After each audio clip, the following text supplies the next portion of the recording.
Good morning, Bethel. Here we are Thursday, and now entering into a new book of the Bible. Yes. So we're in Joshua, and the book of the Bible is really titled after really probably what most would say is the main character in the book of Joshua, outside of God. God is always Right. the greatest protagonist, but Joshua here, he's certainly a central character in this book.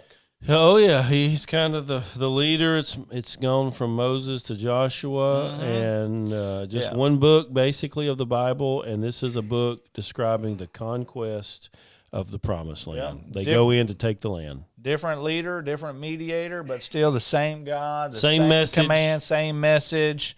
Nothing's changed as far as that goes, but That's we just got a new guy to keep that message going. Walk in the way of the Lord. Yep. All right. So, well, Brandon, let's just go ahead and kind of get our bird's eye view here, our summary. What can we expect to see in Joshua chapters 1 and 2? Well, it's kind of two different things. It's all about the conquest, but in Joshua 1, it's about essentially God commissioning Joshua and encouraging him, telling him to be strong and courageous, and reminding them that if you will meditate, think about the law, and live by it, things are going to go well for All you. the things Moses told That's right. them. That's right. He's just reinforcing that with Joshua. But then in chapter 2, they start getting into action, and so Jericho is the first city in the Promised Land that they have to destroy, and take, and they send some spies into Jericho, and there's where we encounter this character named Rahab, who is obviously a pagan or Gentile unbeliever who's also a prostitute, and she hides the two spies in her house because she has heard what the Lord is doing through the people. Part of the Red Sea, killing kings. That's right. And she's like, I want to be on the right side of this little thing here. The writing's on the wall. That's right. So I can tell what's going on here. And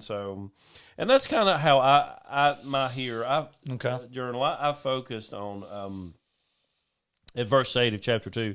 Before the men lay down, she came up to them on the roof and said to the men, I know that the Lord has given you the land. You know, here's an unbeliever, and she seemed to know more than a lot of the others. Does she call him the Lord right there? Yeah, well, I know that not your the God, Lord. but That's the right, Lord, like Lord. the definitive article there, the. Well, yeah, more on that in just a minute. But I know that the Lord has given you the land, and that the fear of you has fallen upon us, and that all the inhabitants of the land melt away before you, because we heard about the Red Sea. We heard how you destroyed the two kings, and so here's what I thought was so ironic about that. So she explains to them that they were terrified of the Israelites. Mm-hmm. And yet, in Numbers chapter 20, you've got the people of God who are terrified of them. That's right. Their hearts were melting with fear. Remember, Numbers 20 is when they send the spies into the Promised Land, and they come back and say, we can't do it. We can't take them. Report That's right. And that causes them to wander in the desert, for the wilderness, for 40 years. So here's the irony of this, right? On the one hand, the people of the Promised Land, the Canaanites, they're shaking and trembling with fear. And on the other hand, Israel was doing the same thing. And it just made me think about this. Don't let your circumstances fool you. You have to just listen to God in His Word. God had told them, I've given you the Promised Land. Go in and take it. I'll be with you. I will fight for you. You will get the Promised Land. And so instead of listening and obeying and listening to the Lord, what they saw with their eyes, their circumstances, caused them to shrink back and not do God's will. Now, that was 40 years prior to this, and so now they're at a point where they're ready to go in and take it. But it's just a reminder to us that we are very fickle. It's very easy for us to let our feelings and our circumstances and our trials and what people do, our situations, our problems, our obstacles, kind of make us take things into our own hands, use our own wisdom, human wisdom, instead of simply obeying God and obey His Word. What does God say in His Word for us to do? That's what you should do. Yeah. So would you say that, I'm not saying in every case, But in some cases, and here clearly with the Israelites, is fear a lack of faith? Yeah, I mean, Can be. most every time it would be. That's why Jesus says, Matthew 6, don't be anxious, O ye of little faith. It's the wrong kind of fear. There's either right. you either fear men and you fear the world, or you fear the Lord. It's one of those two. And to fear the Lord is to push away and drive out the fear of this world, the fear of men. You can read that in Psalm 112. It's just one of those things where who's your God? Who's bigger? Who's the biggest guy? And do I believe that guy is on my side? And if I believe that, then it changes the way I deal with life. Yeah. You know. Yeah, I think it's important to preface that, if you're standing on the edge of a cliffside looking down 200 feet, that's not a lack of faith. There's a healthy fear there that God has kind of put in all of us. But whenever it comes to living out your life in a way that's pleasing to the Lord and following the commands that He's given you, and you're kind of shying away from that, and you're thinking about all of your outside and extenuating circumstances, that's right, like not sharing the gospel. Yeah. I'm afraid to share. What will they say? Or I'm not going to give to the church. I'm not going to tithe. I'm not going to give my offering. Again, not trying to sound like a prosperity preacher, but it is an issue of faith. I mean, the Bible talks about that. Do I trust God to provide for us if I give of this to the kingdom and His work? I'm facing all these problems. I'm facing all these issues, bills, whatever. Do I trust the Lord or not? I mean, that's kind of the issue there. Right. Let's kind of take it a different direction here, and because we're really getting introduced to Rahab, and we maybe touched on that just a little bit earlier. What are we to make of Rahab here? Clearly, a pagan, a prostitute woman, as you mentioned. I mean, the text doesn't shy away from any of that. Is she a believer? Is she saved? Did she go to heaven? What are your thoughts on that, Brandon? I think she did. I think she was. I think she was converted. She says, you asked where she says, the Lord. Right. But later on, let me see if I can I got this right here. Verse 11, she says He's the Lord your God. Now, that's, again, she doesn't say our God. That's right.